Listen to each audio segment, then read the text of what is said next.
يقتلوا أو يصلبوا أو تقطع أيديهم وأرجلهم من خلاف أو ينفوا في الأرض ذلك لهم خزي في الدنيا ولهم في الآخرة عذاب عظيم. وقال رسول الله صلى الله عليه وسلم لزوال الدنيا أهون على الله من قتل رجل مسلم صدق الله مولانا।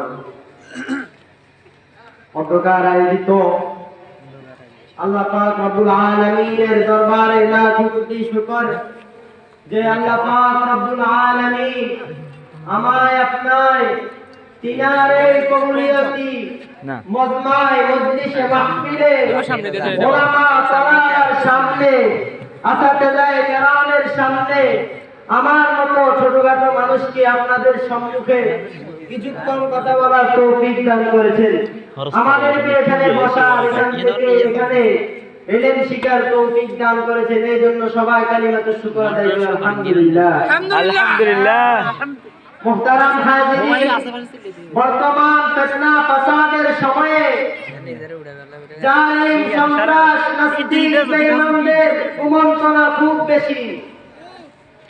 মুহতারাম হাজিরিন, সেই রাসূলের জামানা থেকে কিছু সন্ত্রাস, আমরা সন্ত্রাস মানে চোর ডাকাত জালিম, যারা নারীদের ইজ্জত হরণ করে, যারা উলামায়ে কেরামের সাথে বেয়াদবি করে, আমরা তাদেরকে সন্ত্রাস মনে করি।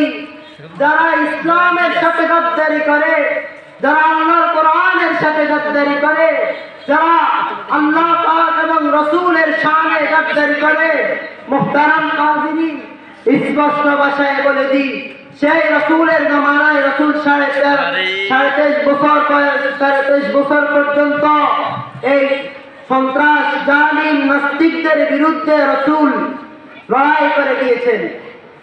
সে উরাইনা বাইরানের উরাইনা গোত্রের একজন লোক মদিনায় রাসূলের দরবারে আসলেন আর এসে বললেন, ইয়া রাসূলুল্লাহ সাল্লাল্লাহু আলাইহি সাল্লাম, আমরা আপনার সাথে বায়াত গ্রহণ করতে চাই।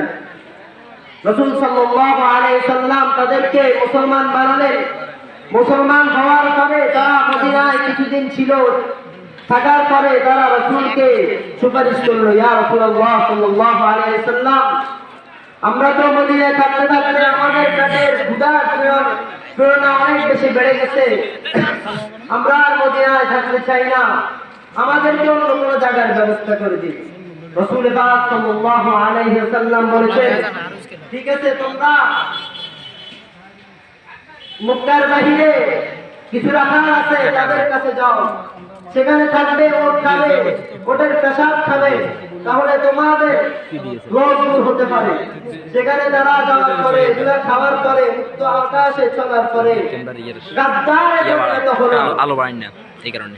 এই জন্য মুহতারাম হাজিরিন, বহুত মানুষ দেখা যায় তাদের ভিতরে ইসলামের গাদ্দার চলছে।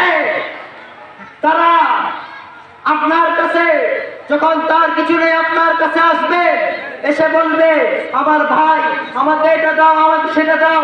অনেক মানুষ ভোটের আগে আসে, আমাকে দান করো, কিন্তু যখন তাকে হয়তো দিকে বসানো হয় ইসলামের সাথে গাদ্দারি করে।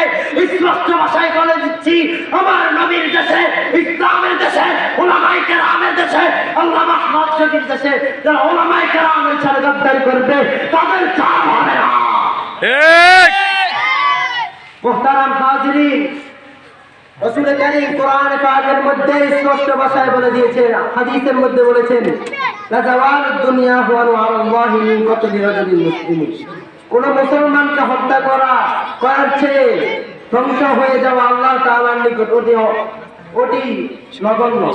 অর্থাৎ খুন খারাপি, জনজাতির কাছে নিজের ভয় সৃষ্টি করে দেওয়া, আল্লাহ পাক এদের জন্য কোরআন কারীমের মধ্যে ঘোষণা দিয়েছেন, ইন্নামা জাযাউল্লাযীনা ইউহারিবুনাল্লাহ ওয়া রাসূলাহু, যারা আল্লাহ এবং তার রাসূলের সাথে লড়াই করতে চায়, ওয়া ইয়াসাউনা ফিল আরদি ফাসাদা, যারা জমিনের মধ্যে ফাসাদ সৃষ্টি করে আই কত্তালু তাদের হাত পা কেটে দাও, তাদেরকে কতল করো, আও সাল্লাবু মানে দিস ইজ দ্য অবশ্যই এবং তাদেরকে ছুটিতে ছড়িয়ে দাও, আও তুকাফা আইদিহিম ওয়া আরজুলুহুম মিন খিলাফ বিপরীত দিক থেকে তাদের হাত পা কেটে দাও, আও ইউসাউ মিনাল আরদ এবং তাদেরকে জালিম আখ্যায়িত করে দেশ থেকে তাড়া করে দাও। যালিকা লাহুম খিজয়ুন ফিদ দুনিয়া তারা দুনিয়াতে লাঞ্ছনা বসত এবং আখিরাতে তাদের জন্য কঠোর শাস্তি। এই জন্য মুসলমান ভাইরা আপনাদের সামনে আল্লাহ পাক যদি তৌফিক দেয় আবার কখনো ইনশাআল্লাহ আশা আছে, আশা রাখি আল্লাহ পাকের দরবারে কখনো মঞ্চে উঠে কথা বলবো। আজকে আপনাদের সামনে এই কথাই বলে যাই, আমরা আল্লামা আহমদ শফির সন্তান, আমরা আল্লামা মামুনুল হকের সন্তান, আমরা কাসেম নানুতুবির সন্তান। আমাদের সামনে যেই গ্রেফতারি করবে সিরাত আঞ্জাম করে দাঁড়িয়ে দেওয়ার জন্য কে কে প্রস্তুত আছে? ইনশাআল্লাহ। আল্লাহ পাক যে কথাগুলো বলা হয়েছে সেগুলো আমল করার তৌফিক দান করুন।